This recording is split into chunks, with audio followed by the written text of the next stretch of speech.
What's up, everybody? This TB the Wannabe Trucker again, man. This is going to be my 1 month update of the Schneider IEC Choice Program. It's going to be a little rant, the good, the bad, and the ugly, and what I feel about it. So I'm going to start off with one thing that a lot of guys do not know before coming to Schneider. Schneider has a no cell phone policy, which means if you sitting in the driver's seat of the truck, you cannot touch your phone.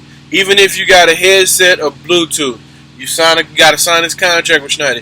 You cannot hold the phone. You can't have the phone in your hand. You can't talk on the phone while you're driving. You can't text, which everybody knows you can't text anyway. But, I guess DOT got the rule where you can use a headset because it's just one click to answer the phone. But Schneider, their policy is no phone whatsoever. You get caught if a driver see you with it. I don't really know. I guess they may tell on you or something like that. You can get let go. You can get fired for that. If Schneider calls you while you're driving, you answer the phone. They're going to tell you to find a safe place to pull over. They're going to get you routed back to the yard, and they're going to let you go.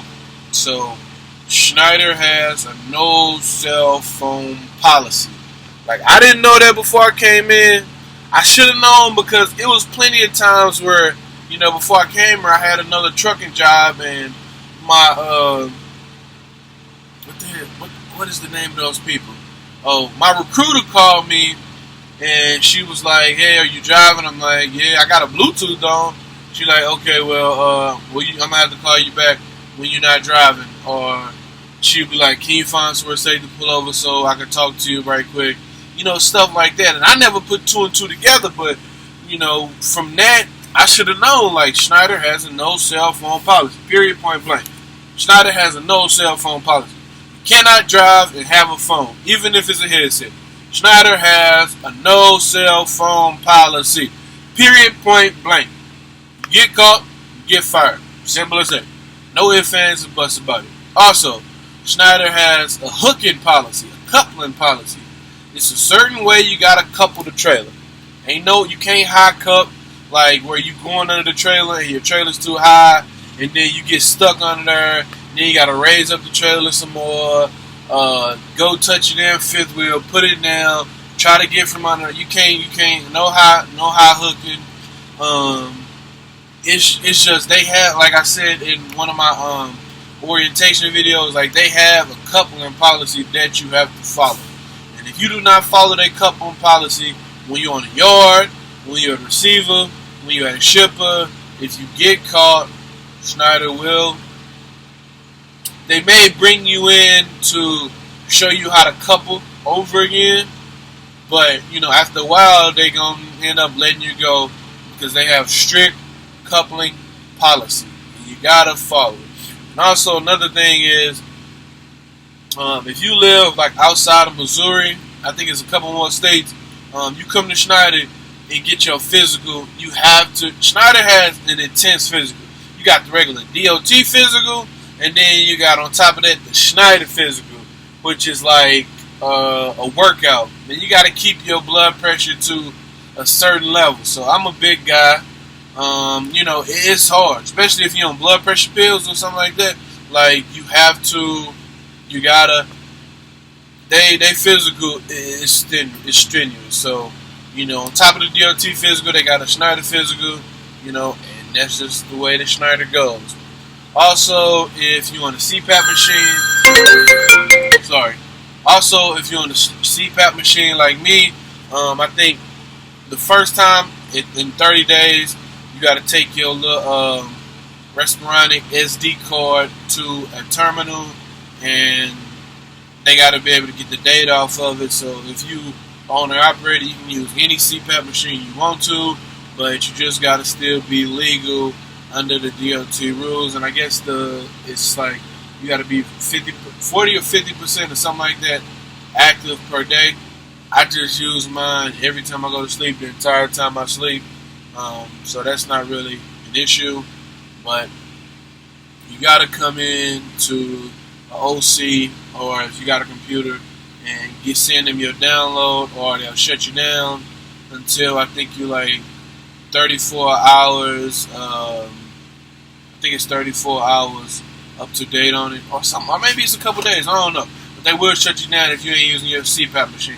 And again, you can use any CPAP machine you want to.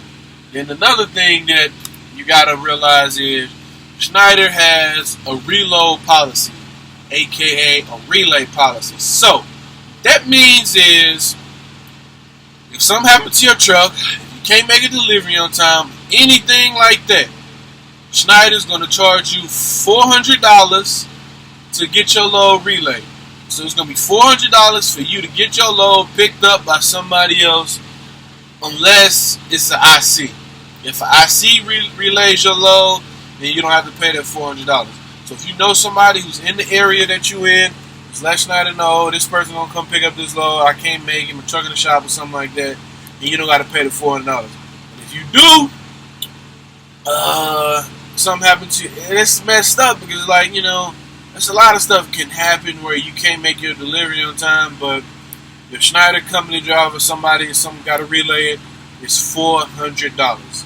You can't take a trailer home. You go on home time, you can't take your trailer home. That's why that's called. They got a thing called the SAW. So basically, what a SAW is you picking your loads for that week or that day or whatever. After you make your last delivery, you got to set your NAT to wherever you're going to be at. So, like, mine would be Edwardsville, Illinois. Say mine was Edwardsville, Illinois.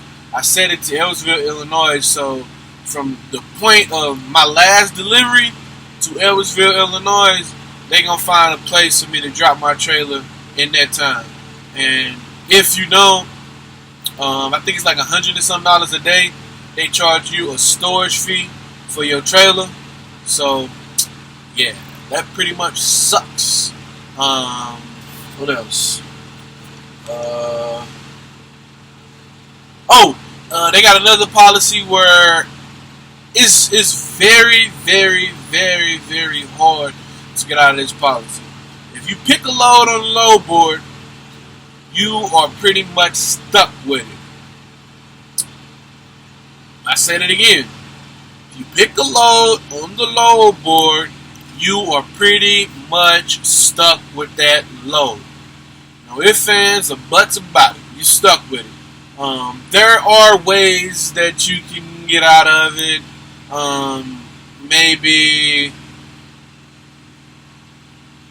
I don't know. It's hard to get out of it. So it's like when you pick your loads, you gotta pick them to the standard of which you're going to go get it, because I think I don't know, man. I haven't seen any way to really get out of it yet. But if you pick a load, you're pretty much stuck with it. Also, you got to do quarterly CBT. So, quarterly, every 3 months, you got to go into an OC, whichever one's out you're in around. You got to get on the computer and do CBT training. So, yeah. So every 3 months, you got to go in, do CBT training. Also, I think Schneider does quarterly inspections on your truck. So, you basically go to an OC, pull up to the express bay, and they'll just basically go over the basic minimums of an inspection of your truck or whatever. Because I think we got to get inspections like once a year or something like that. But Schneider, they do it, I think, like every 3 months or something like that. They just do a little inspection of it, and I think it's free. I don't think it's no cost to you. But yeah, let's see what else. So this is just part one, man. I just wanted to kind of tell y'all a few of their policies, man, that I've seen. You got to do your DVRs every day. Your DVR is basically doing an inspection of your truck and trailer. So at the end of the day, or beginning of the day, like your pre-trip, your post-trip, you got to send in your DVIRs. It's basically an inspection showing that ain't nothing wrong with my truck, there's nothing wrong with my trailer. You got to do that every day.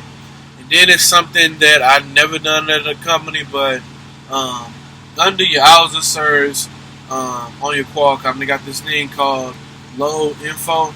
Now the load info is like every time you pick up an empty trailer, you gotta mark down MT for the load number, and then you got to mark down the trailer number.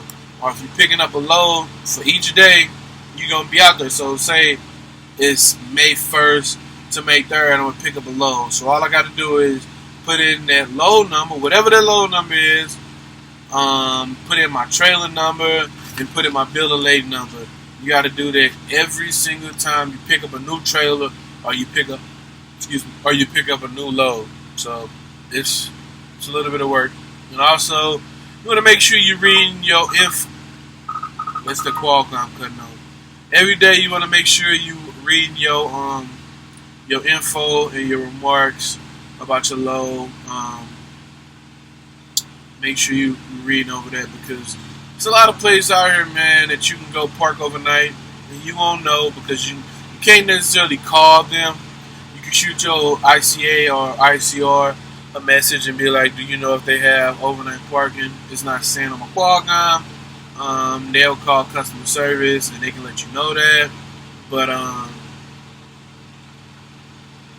trying to think, is anything else? Another one of Schneider policy is, before I forget, you can't do an 8 and 2 split here. Not at Schneider.